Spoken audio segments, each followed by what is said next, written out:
The Kinahan organised crime group is reeling from the news that its assets in Dubai are to be frozen by the United Arab Emirates. Sources also say that Daniel Kinahan, his brother Christopher, and father Senior are likely to be arrested or expelled from the UAE within days. It comes after the boxing promotion company linked to Daniel Kinahan, MTK Global, announced it was going to cease trading. For more on this latest blow to the Kinahan cartel, I'm joined by Kieran Cunningham, chief sports writer with the Irish Daily Star. Kieran, good morning. Good morning, Pat. Let's go back to basics here. Why were the Kinahans interested in boxing in the first place? Was it simply where they came from and what they grew up with? Well, I've never seen any reported interest of Christopher Kinahan Senior in boxing, but no, Daniel always seemed to have a genuine passion for the sport. Like he was often pictured at boxing nights in Dublin over the years, at the National Stadium for amateur events or professional events at maybe what the Point Depot, as it used to be called, the Two Arena, three whatever it's called now. But the interest really accelerated when MTK Global, MGM as it was then, was founded 10 years ago by the former middleweight boxer Matthew Macklin. And very quickly, Daniel Kinahan came on board. Initially, he was described as general manager, but then as co-owner. And he was the main reason why it rose in stature very quickly. Like it expanded very rapidly. Now, MTK have always maintained that he cut his ties a couple of years ago. But there was always contradictory messages because plenty within boxing who were involved with MTK still said he was involved with them. And this week MTK folded, so it's been a dramatic 2 weeks for Kinahan and for boxing. Just to tease out his involvement, I mean, MTK Global becomes a serious player. Was that because Daniel Kinahan threw money at the company and therefore use the money to lure people there?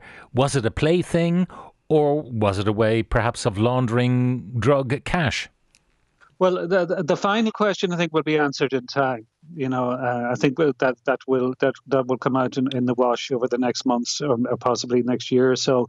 But the short answer to the first question, it all is yes. It came down to money because that's the way professional boxing operates, and that's a problem with where we are now because there's nothing to stop another Daniel Kinahan coming into the sport because there isn't proper governance procedures. There isn't a proper international governing body. That in most sports, somebody like Daniel Kinahan would never be allowed to be involved, given the questions that were crowded around him. But he bought the affection of a lot of people within the sport by paying over the odds off to fairly mediocre boxers. To the better boxers, he gave them serious money, and to trainers and to a lot of other ancillary staff. And also, he offered better facilities than a lot of other management companies. And it's actually an indictment of boxing that a lot of people within the sport looked on Daniel Kinahan as one of the good guys, because generally there's been a historical trend of people within boxing being turned over and being treated very badly by those in charge. So they actually thought Kinahan was one of the better fellas to deal with. Now, how deep did his influence go? I mean, obviously at the highest level, as a promoter of big fights, that's one thing. But did it creep down into local boxing clubs? Well, if you look at the MTK connection, and there's all sorts of reason to believe that his connection was still very strong. And MTK even sponsored amateur competitions in the UK, a major amateur competition called the Lonsdale Cup. They tried to sponsor amateur competitions here, but the IABA, the governing body here, they just ran scared because they knew of the Kinahan connection. But it's at every level, and it raises serious questions, particularly for the broadcast companies, Pat, because boxing, more than any other sport, embraced pay TV and pay-per-view before any other sport, and it depends very much on that revenue. And it's so many fighters say Kinahan does the negotiations on their behalf. But if you go to the TV companies and ask them a straight question, have you ever dealt with Daniel Kinahan? Either ignore the question or issue a short statement denying that they have. So something doesn't add up. Like the Kinahan advised fighters didn't just magically appear on television. Somebody was negotiating with them, and I think there's a lot of nervous TV executives around who have been working in boxing for a while. Obviously, there will be major questions. Why did you do business with this guy? What was in it for you? That kind of question will be raised, no doubt. The Tyson Fury situation, that did seem to be a close relationship at one point, but certainly in recent days, Tyson Fury has emphatically distanced himself from Daniel Kinahan. Yeah, and he's been at pains to point that out, and it has been pointed back out to him that he was pictured and videoed with Daniel Kinahan in Dubai just 2 months ago, and he's brushed that off and saying I'm photographed with lots of different people. But we know that it's a very strong relationship. In his autobiography, he credits Daniel Kinahan with effectively getting him off the scrap heap. And he said he was finished only for Daniel Kinahan. Even, it was not that long since he had an Instagram post saying that Daniel Kinahan should be the Prime Minister of Ireland. So he's been very much to the fore in laundering Kinahan's reputation through boxing. And this story became more than an Irish story. Due to Tyson Fury. And that was 2 years ago when he did an Instagram post crediting Daniel Kinahan with arranging a fight with Anthony Joshua, a fight that never actually happened. But that was the first time a lot of people outside of Ireland in the media took notice of Daniel Kinahan. And it's actually been quite startling that this has all happened so quickly, because a lot of us in Ireland know all this stuff. We know who Daniel Kinahan is and what he is and what's been said about him in the High Court, the Special Criminal Court. And I thought a lot of what we see now would have happened after BBC Panorama investigation 15 months ago, because that exposed the story to a very wide audience. But it just shows that the American involvement is a game changer. Now, this, although it happened, it appears overnight, it clearly hasn't been an overnight operation, the cooperation between the American authorities and the Gardaí, but they kept stum and then they delivered a masterstroke very quickly. Yeah, from what they're saying, this is part of a work that dates back 6 years. And 6 years, if you trace 6 years ago, that's the Regency shooting in February 2016, which was one of the main drivers of the Kinahan-Hutch feud.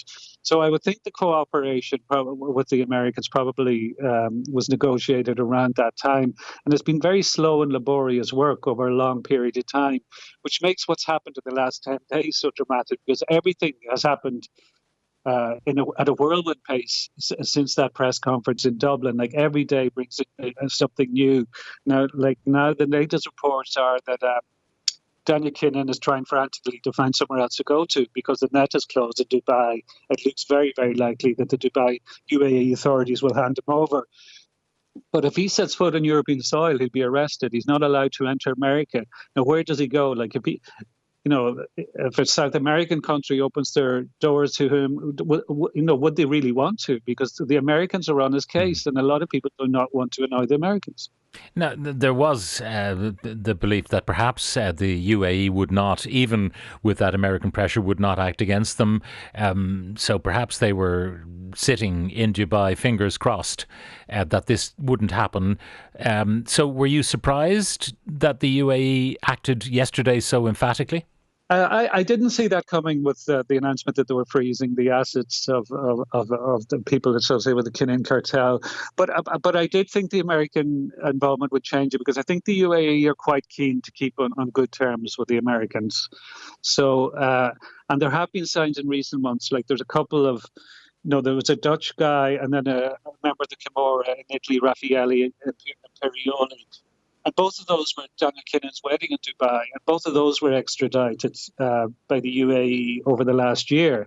So there were signs that they were given in to international pressure, that it was being seen abroad that they were harbouring people that they shouldn't really be harbouring. And I think they're kind of seeing the light on that, particularly when they're so focused on tourism. I think maybe they're thinking this can go against us. Yeah.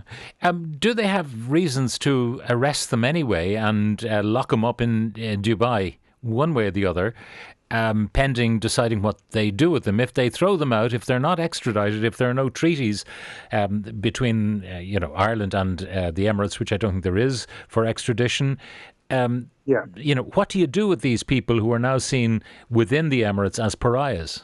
I think they want them out. Now, that's my instinct, because I think they want it to be somebody else's problem now. They want it to be somebody else's headache. I think From what I've heard, there's a fair chance that if and when Daniel Kinahan does go on trial, it could be in America. Yeah. That's what stuff that's said. So we'd have to see how it pans out. Like I honestly don't know how it's going to pan out because things are changing so dramatically in this story, Pat. Well, it's a fascinating story, and the speed of its evolution has caught us all by surprise. But Kieran Cunningham, Chief Sports Writer with the Irish Daily Star, thank you very much for joining us.